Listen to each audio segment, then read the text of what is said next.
Thidwick, the Big-Hearted Moose by Dr. Seuss. Up at Lake Winnebago, the far northern shore, lived a huge herd of moose, about 60 or more, and they all go around in a big happy bunch, looking for nice tenders moose moss to munch. Up at Lake Winnebago, one day they were lunching, just strolling along and enjoying their munching, for the moose moss that day was especially fine. When happened that Thidwick, the last moose in line, saw a big old bug sitting, the bug called out, "Hey, it's such a long road and it's such a hot day. Would you mind if I rode on your horns for a way?" "Of course not," smiled Thidwick, the big-hearted moose. "I'm happy my antlers can be of some use. There's room there to spare, and I'm happy to share. Be my guest, and I hope that you're comfortable there." So the bigglebug picked out a nice easy seat, and the moose went on looking for moose moss to eat. Well, an hour or so later, the bug heard a squeak, and he heard a small voice of a tree spider speak. "I say," said the spider, "you've got a fine place. That moose seems quite friendly, has such a nice face. If I got on too, do you think he would mind?" "Hop aboard," laughed the bug, "and I think that you'll find that the moose won't object. He's the big-hearted kind." "I accept," said the spider with joy and delight, and he started a web on the horn to the right. While the spider was spinning, he heard a gay song of a fresh little zinazoo bird came along. He stopped and he stared and he chirped, "Well, well, well! What a smart place to build! What a great place to dwell! I've been living on trees ever since I was born, but here's something new. Why not live on a horn? If there's room there for two, then there's room there for three. There's plenty of room," laughed the bug, "and it's free." Thigwig stopped walking. What was all that talking? These guests had caught Thigwig the moose unawares. "Hey," he called up, "what's going on upstairs?" "Just building a nest, sir," the Zinazoo said, and began yanking out hairs of poor Thidwig's head. And he plucked out exactly 204. "Don't worry," he laughed, "you can always grow more." Then he dozed off to sleep in the fine moose hair nest. "This bird," murmured Thigwig, "is sort of a pest. But I'm a good sport, so I'll just let him rest, for a host, above all, must be nice to his guests. Besides, now it's getting quite late in the day, and surely tomorrow they'll be all on their way." But alas, the next morning, the sun's early light brought to Thigwig's sad eyes the most unwelcoming sight.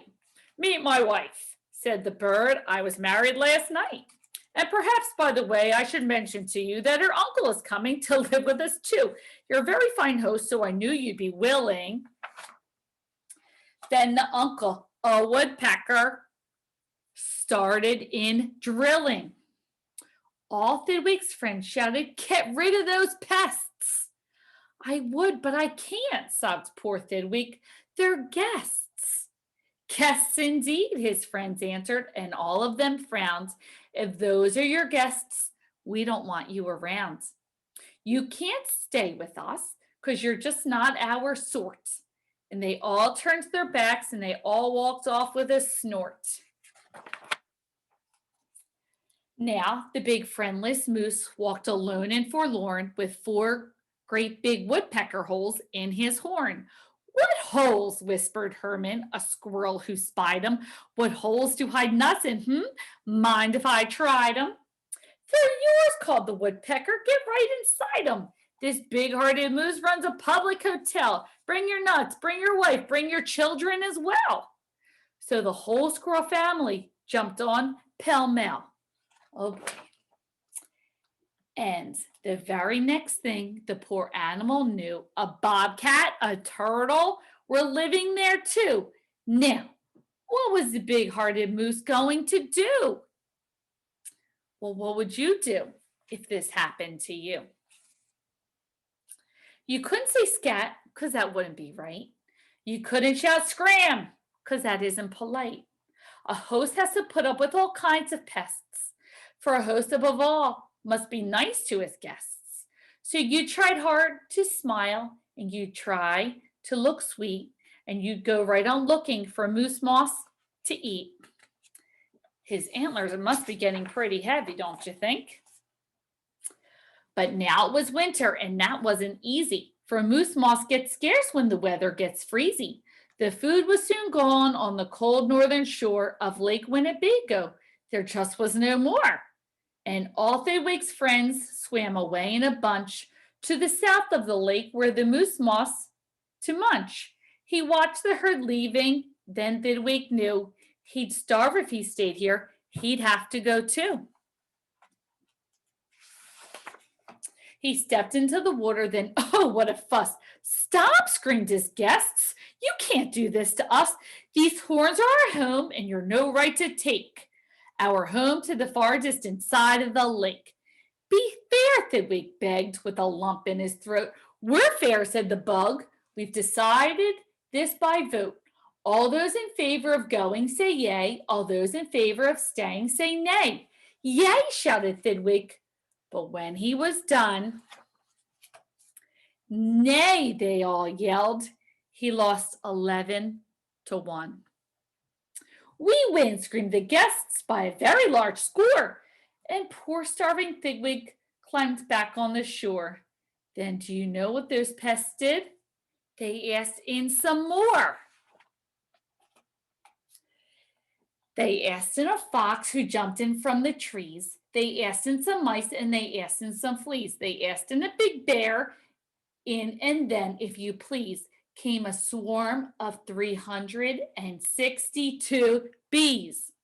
Poor Thidwick sank down with a groan to his knees, and then came something that made his heart freeze.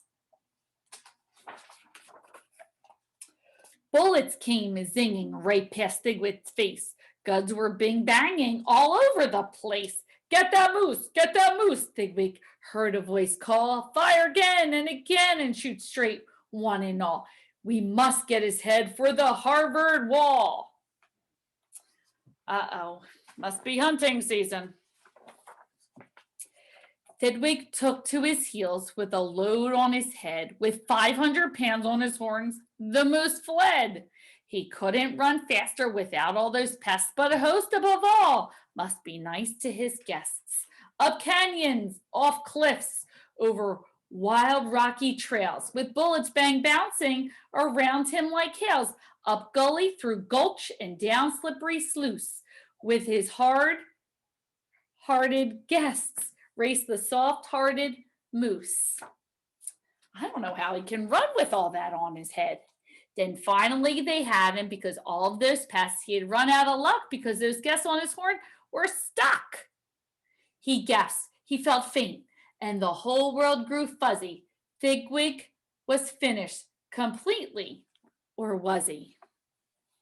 He wasn't. Finished, not Thidwick. Decidedly not. It's true, he was in the most terrible spot, but now he remembered a thing he forgot. A wonderful something that happened each year to the horns on all moose and the horns of all deer. Today was the day Thidwick happened to know.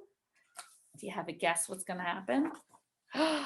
That the old horns come off so that new ones can grow. And he called to the pests on his horns as he threw them. You wanted my horns? Now you're quite welcome to them. Keep them, they're yours. As for me, I shall take myself to the distant side of the lake. And he swam Winnebago and found his old bunch, and he arrived just in time for a wonderful lunch at the south of the lake where the moose moss to munch. His old horns today are where you knew they would be. His guests are still on them, all stuffed as they should be. So last week in school, we were talking about kindness and how we should talk to our friends and treat our friends and what being a friend means. So we're going to stop the video and talk about that now. Bye, guys.